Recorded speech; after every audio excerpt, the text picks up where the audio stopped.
ሃይ ጋይስ እንዴት ናችሁ? ሰላም ናችሁ? እኔ በጣም ደህና ነኝ፣ ፈጣሪ ይመስገን። ዛሬ እንግዲህ ምን ልነግራችሁ ፈልጌ ነው ከራሴ ህይወት ስለ ሴት ልጅ አመለካከት ማለት ለሴት ልጅ በተለይ ወጣት ወንዶቹ ናችሁ፣ ወንዶችም ሴቶችም ልትሆኑ ትችላላችሁ። ግን እኔ በወንድም ስለሆንኩ በራሴ ህይወት በራሴ ተሞክሮ ትክክለኛ እውነተኛ ህይወት የገጠመኝ ነው የምነግራችሁ እና እኔ ጋር ከፍቅረኛ ከድሮ ጓደኛ ጋር ተማሪዎች የሃይስኩል ተማሪዎች እያለን ነው ገና የምንታወቀው። እንግዲህ እኔም ከዩኒቨርሲቲ እስከምመረቅ እሷ ደግሞ ከውጤት ቀርቶባት በአንድ የፖሊስ ኮሌጅ ገብታ እሱን ተመርቃ ስራ እስከምትይዝ እንግዲህ ግንኙነታችን ቤተሰብ ያውቀዋል፣ ብዙ ሰው ያውቀዋል፣ የአካባቢ ሰው ያውቀዋል። ቤተሰብ እንደሚደረገው ፕሮሰስ ተደርጎ አብረን ሁሉም መኖር ጀምረንና ነበር ማለት ነው። እንግዲህ በቀላሉ በትንሹ ለአንድ 4 ዓመት በቤተሰብ ከሰርግ ከዳረን በኋላ ሁሉ አብረን መቆየት ችለን ነበር ማለት ነው። እና ምን ልላችሁ ፈልጌ ነው ሴት ልጅ አብራችሁ በነበራችሁበት ሰዓት በሙሉ ልባችሁ ሄዱ አፍቅሯት። ለሴት ልጅ የሚያስፈልገውን እንክብካቤ አድርጉ። ምክንያቱም በሰዓቱ ባላችሁበት ሰዓት ሙሉ ያደርጋችኋል። በጣም ጥሩ በቃ ማለት በጥሩ የፍቅር ግንኙነት ውስጥ በምትሆኑበት ሰዓት በነገራችን ላይ የማሰብ አቅማችሁ ይጨምራል። አዲስ ነገር የመልመድ የመሞከር ፍላጎታችሁ ሁሉ ነገር በጥፍ ነው። በቃ ማለት ደስተኞች ናችሁ። ቀናችሁ በሰላም ነው የሚያልቀው። ወራት ሲሄድ አታስታውሱትም። አመታት ሲነጉድ አታስታውሱትም። ምክንያቱም ከጎናችሁ የምትወዱት ጓደኛ ደግሞ ፍቅረኛ ሲኖር ማለት ነው።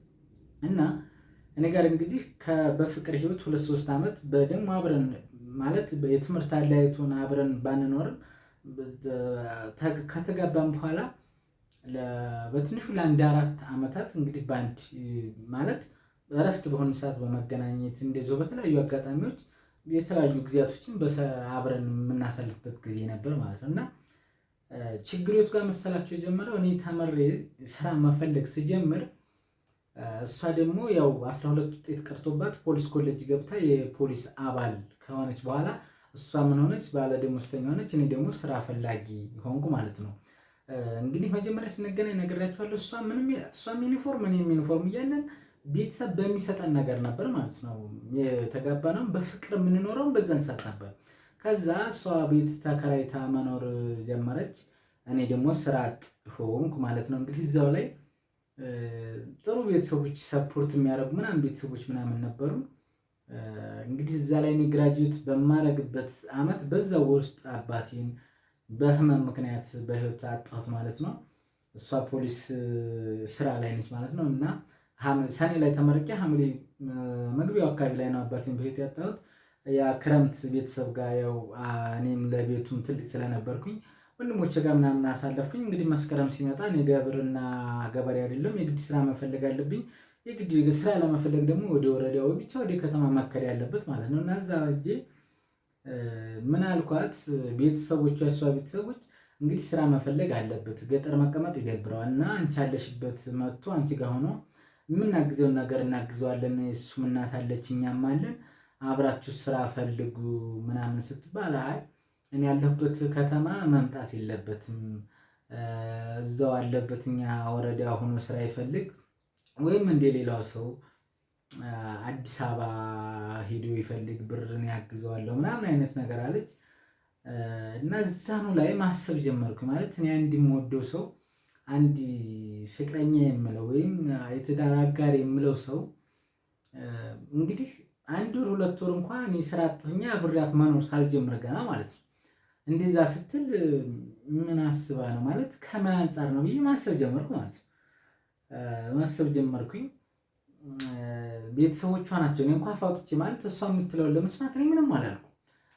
ብቻ እንዳይደብርህ ምናምን ነገር እናንተ ተምራችሁ ዩኒቨርሲቲ ጨርሳችሁ ገጠር ቁጭ ማለት የሚያቃይቃል በጣም ከባድ ነው።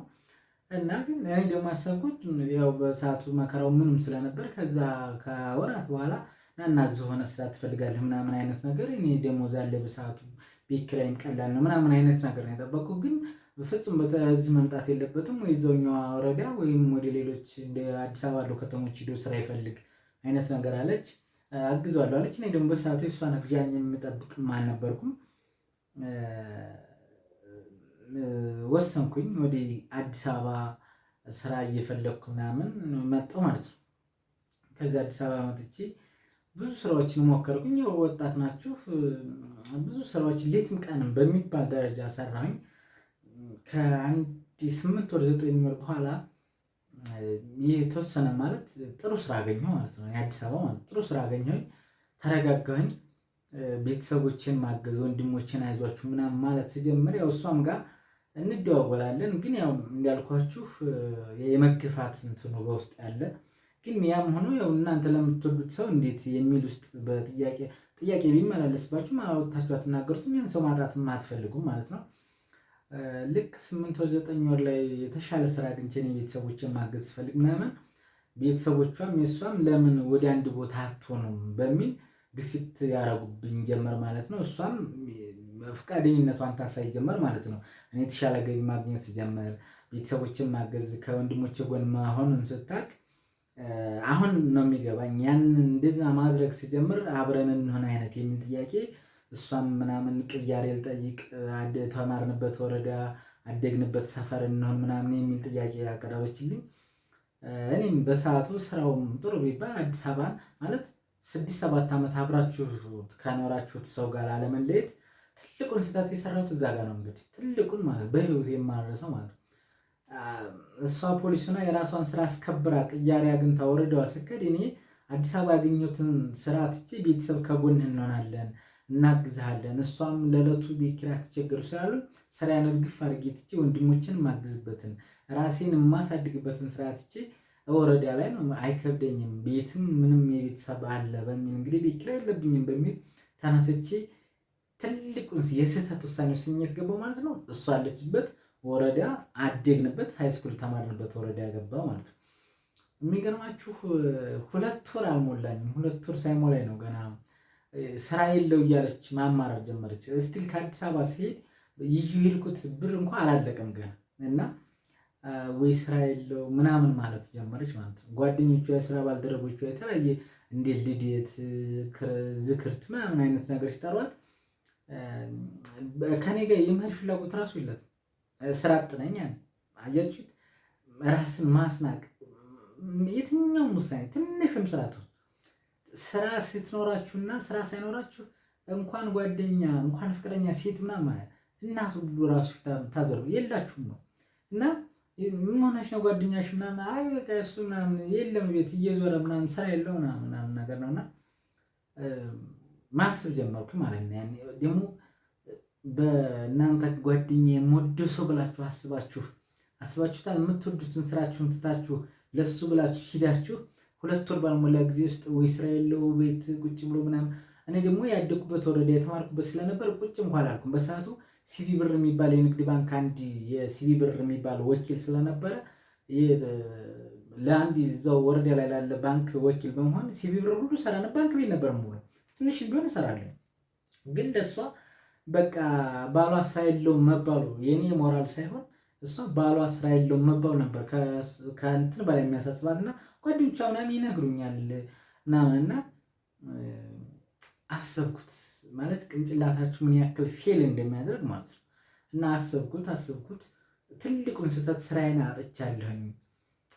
ልመለስ እንኳን ብል እንደ አዲስ ከዜሮ ነው አዲስ አበባም ጀምረው ሳር ደግሞ ለኛ ብዬ ስሄድ የነበሩኝን አመት ስቀመጥ ያፈራኋቸውን አንዳንድ ቤት ማቴሪያሎች እንኳን እንዳይሆን አድርጌ ነው ትቻቸው የሄድኩት ማለት ነው። እና እንደምንም ብሎ አለፈ።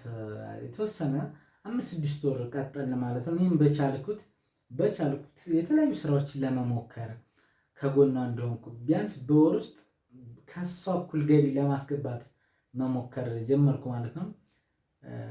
ግን አልሆነም። አዲስ የማይተዋወቅ ሰዎች ሆነ ማለት ነው። ከዛ ምን ተፈጠረ መሰላችሁ?